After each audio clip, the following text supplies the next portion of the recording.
Hey guys, it's Mario from WATL, and I had the pleasure of interviewing Lucas Johnson.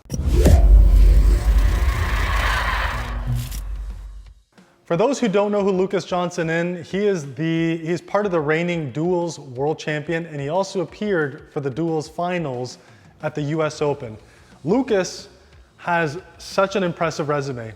Not only is he a phenomenal duels thrower, he is a globally top-ranked hatchet thrower, and most recently, he came in second at a major tournament for Big Axe. He is all-rounded, well-rounded, one of the best axe throwers in the world. The thing that makes things interesting with Lucas is I see him as a phenomenal thrower, not because he practices well, and not only because I find him extremely intelligent, but he's also a venue owner. The thing that people at home need to realize is when you run a venue, it actually makes it much more difficult to practice. And I know it sounds counterintuitive because you think, oh, he can just go to the facility whenever he wants. But the problem is, he's got a business to run. He's got customers coming in. He's got staff that he has to manage. He has to make sure that everything is in tip-top shape while making sure that he is still a globally top-ranked player.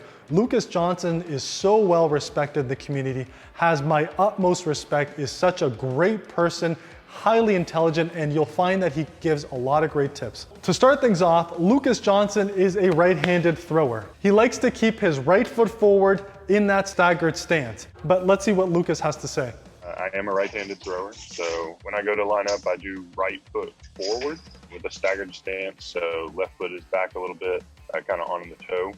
And I pick a spot on the 12-foot line that I try to line up with every time. So I'll try to come back to that exact same spot. It makes it tricky at some venues that might not have a painted line or might have turf or might have something that I can't find that spot every time, but I try to come back to the same spot and set up. My throw is with my arm out in front of me is where I start. So I try to start with my right shoulder lined up with what I'm aiming at, typically, for bullseyes at least. Right over my right shoulder is going to be in line with the bullseye.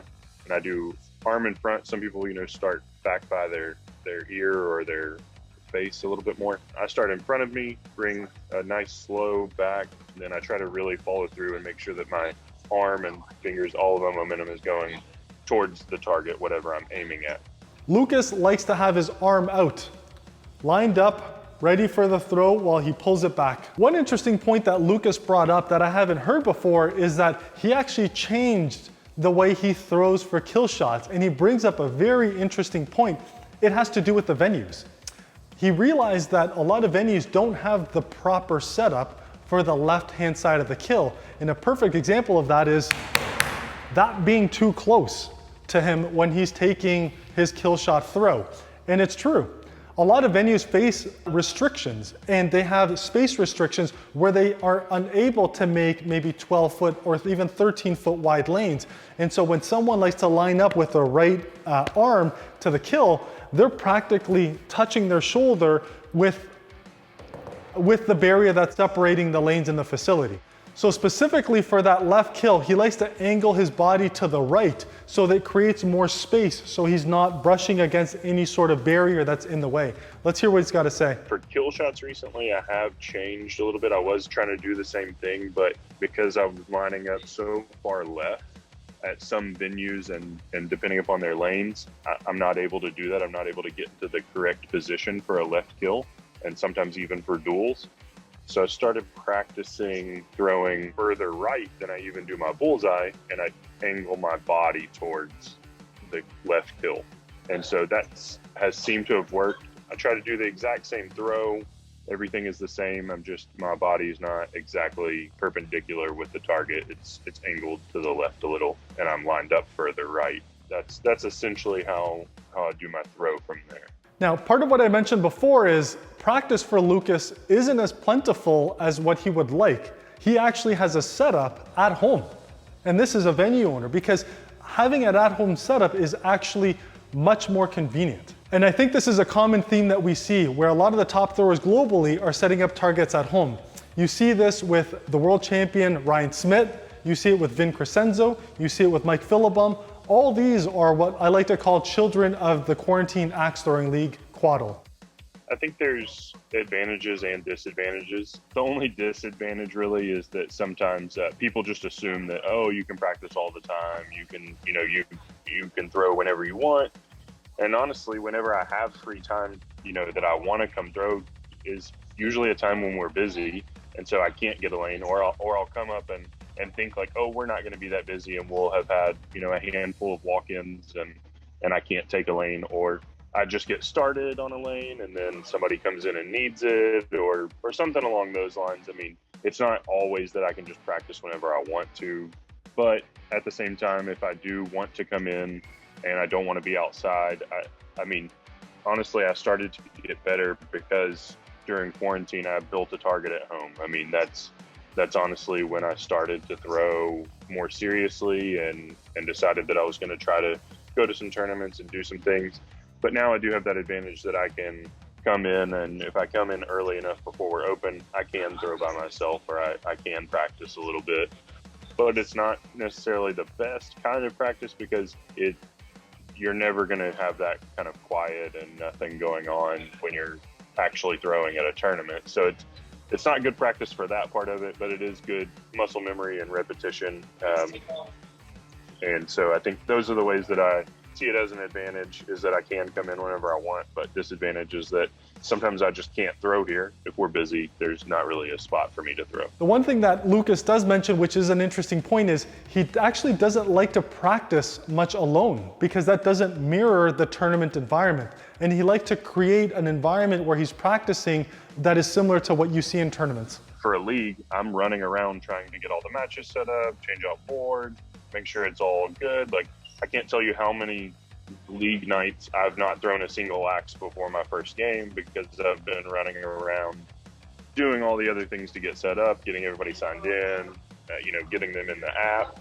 Those are the trickiest things to do. People are like, oh, you have your own venue, you're doing whatever, but league nights are more hectic than anything for me because I'm running around doing all the things behind the scenes before I even get to throw, and then I'm keeping score and all that stuff. So league nights are actually more complicated than anything. That might be a disadvantage for a venue owner. And I can relate to that because I've done it with my own venue here in Burlington where, I'm trying to throw, but I'm also trying to run a lane, and I'm trying to make sure that all the games are flowing and that we're utilizing all the lanes.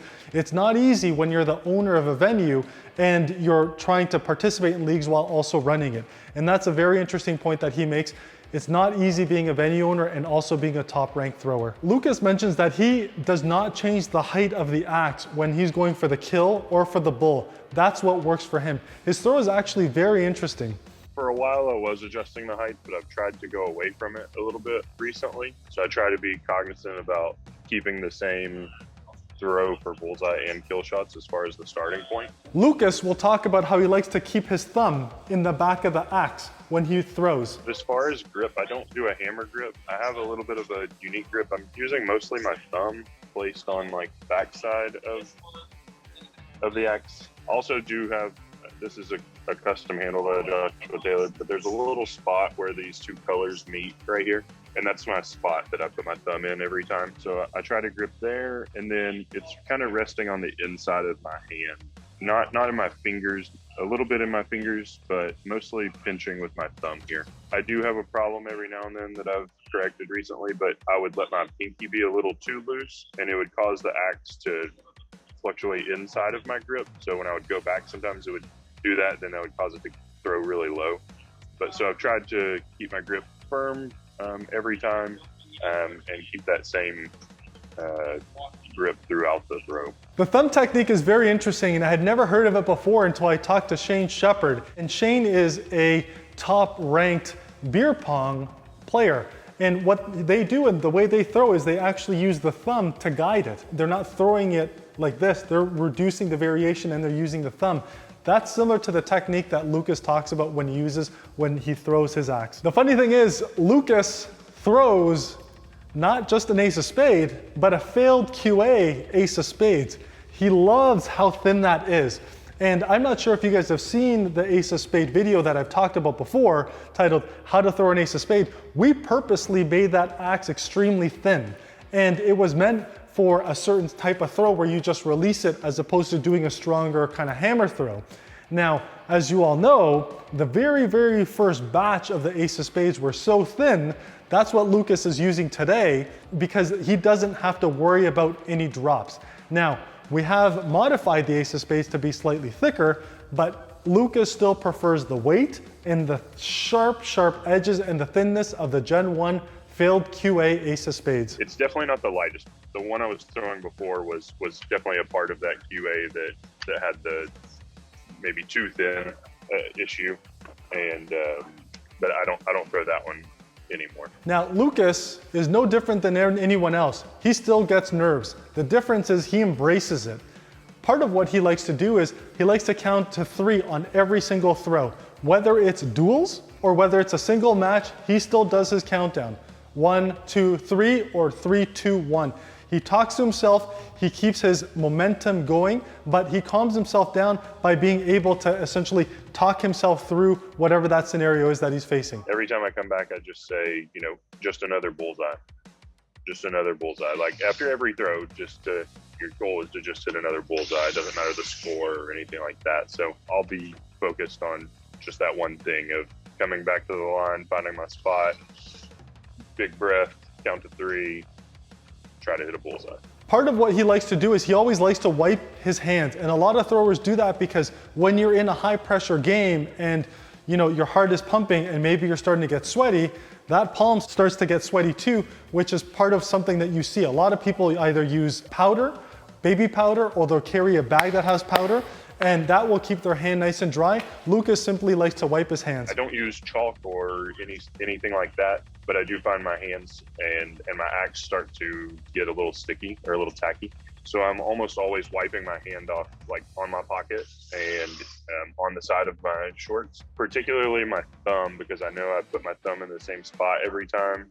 And I try to feel for that spot, trying to get any grease or any sweat off of that spot, just so I can get the correct feel on the axe to know that I'm in that correct spot every time for the grip. With the barrier, when I talked to Lucas about peak practice, and this is something I like to speak to everyone about, is what were you doing and how often were you practicing when you were at your prime? And I think that's important because a lot of top throwers, they may have practiced 4 or 5 hours a day, or maybe they did it all summer during quarantine and then they stopped. And then maybe all they need now to kind of reset those gears again to get that muscle memory is maybe they only need to do 2 to 3 hours a week to be at that peak level. Now, Lucas set up his target in his backyard and he would practice 1 hour every single day. From quarantine till, maybe Worlds last year, there was a big gap of we didn't have the venues.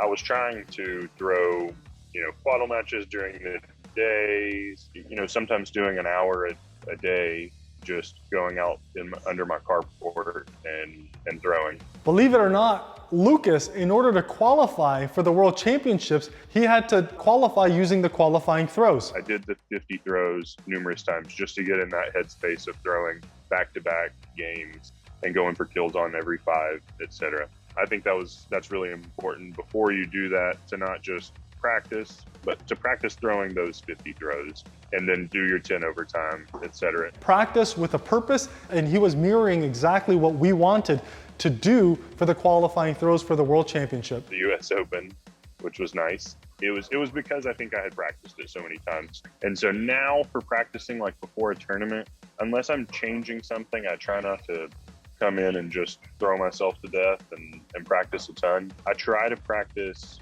come in, throw a match or 2, 20 throws, and then I'll sit down and hang out for a little bit. And then if there's a lane still open, I'll get up and throw again in an hour, because that's about what happens at tournaments. The level that Lucas is at today, since he's put in so much hard work in the past, he tries not to over practice too much. And what he does now is he'll throw a match every hour or so to try to mimic what actually happens in tournaments. Because in tournaments, you got to remember, you're not playing back-to-back-to-back games until you get very deep in the bracket, and maybe you're in B bracket trying to make your way out into the finals. You're going to sit for a while, especially, If you make it out of A bracket and B bracket still has matches to go, you might sit for a while.